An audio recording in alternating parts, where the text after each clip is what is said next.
মারধর, তোলাবাজি, গঙ্গাবক্ষ থেকে বালি উত্তোলনের অভিযোগে গ্রেপ্তার নৈহাটির প্রাক্তন পুরপ্রধান অভিজিৎ চট্টোপাধ্যায়।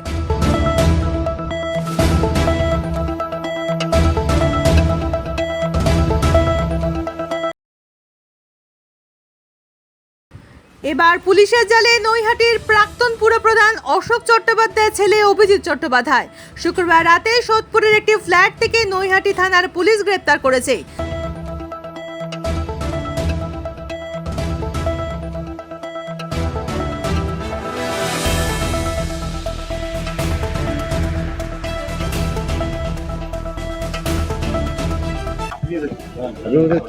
আটই মে 2025 যখন অপারেশন সিন্দুর হয় তখন আমরা তার পূর্তি উপলক্ষে আমরা অরবিন্দ রোডে বড়মার মন্দিরের সামনে পাকিস্তান মুর্দাবাদ লিখছিলাম।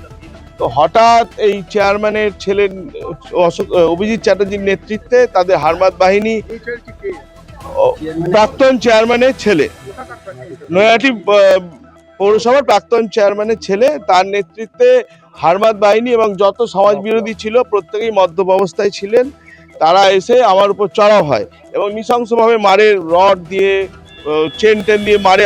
আমি এখনো ঠিকমতো হাঁটতে পারি না।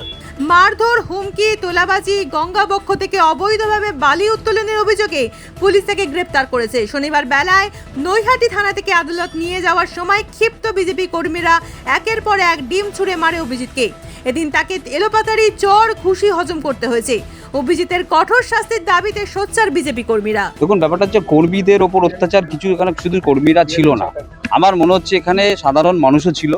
সাধারণ মানুষের আজকে জনরোষ, তার প্রতিফলন আজকে আপনারা দেখলেন। আর আইসি সাহেবের ওপর যেটা হলো সেটাতে আমরা দুঃখজনক, কিন্তু এটা খুবই দুঃখিত, এটা অনভিপ্রেত, কেন আইসি সাহেবকে উদ্দেশ্য করে কিছু করা হয়নি। আইসি সাহেব মাঝখানে হয়তো থেকে গেছেন, উনি বাজানোর চেষ্টা করেছেন, এটা ওনার ডিউটি।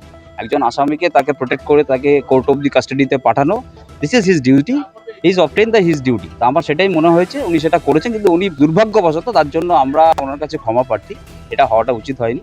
আর আমার পাশে যাকে দেখছেন, এই ছেলেটি আজকে যেভাবে তখন পাকিস্তান মুর্দাবাদ, হিন্দুস্তান জিন্দাবাদ লিখতে গিয়ে একে যেভাবে হ্যাকেল করা হয়েছে রাত্রিবেলায়, ওকে এই অভিজিৎ চ্যাটার্জি, এই অভিজিৎ পরিচয় আমাদের চেয়ারম্যানের ছেলে, সে নৈহাটি পৌরসভার চেয়ারম্যান, তার ছেলে, তার সুযোগ্য ছেলে।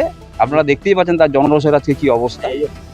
একে যেভাবে দেখার মারা হয়েছে, 3 দিন ছেলেটাকে হসপিটালে, আমি ওকে নিয়ে যাই রাত্রেবেলা, পায়ে এবং মুখে তার ছবি আপনাদের কাছে আমরা দেখাচ্ছি, আপনাদের গা শিউরে উঠবে যে একটা ছেলেকে কিভাবে মেরেছে।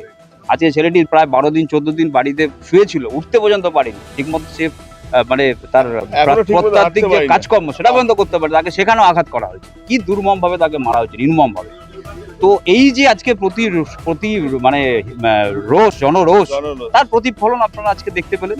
কিন্তু পুলিশ আমাদের উদ্দেশ্য না, পুলিশের সাথে সহযোগিতা আমাদের সম্মানীয় মুখ্যমন্ত্রী বলে দিয়েছেন, এবং পুলিশকে ওনারা যেভাবে উনি বলেছেন আমরা সব রকম আমরা সহযোগিতা করছি। আমাদের মাননীয় বিধায়ক, তার নির্দেশ আছে, আমরা সেটা পালন করছি, সব রকম সহযোগিতা আমরা করছি। কিন্তু সাধারণ মানুষ এখানে এসেছিল, আছে তাদের জনরোষের প্রতিফলন। হ্যাঁ, অবশ্যই আমরা কর্মীরা হয়তো কয়েকজন ছিলাম, কিন্তু যেটা হয়েছে সাধারণ মানুষের জনরোষেরই ফল, সেটা আমরা বলবো, সেটাই ক্ষোভ হয়েছে।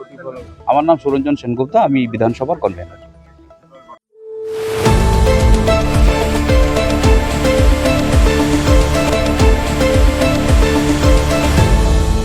আপনারা দেখছেন এই বেলা বাংলা, শিরোনামে সবার আগে।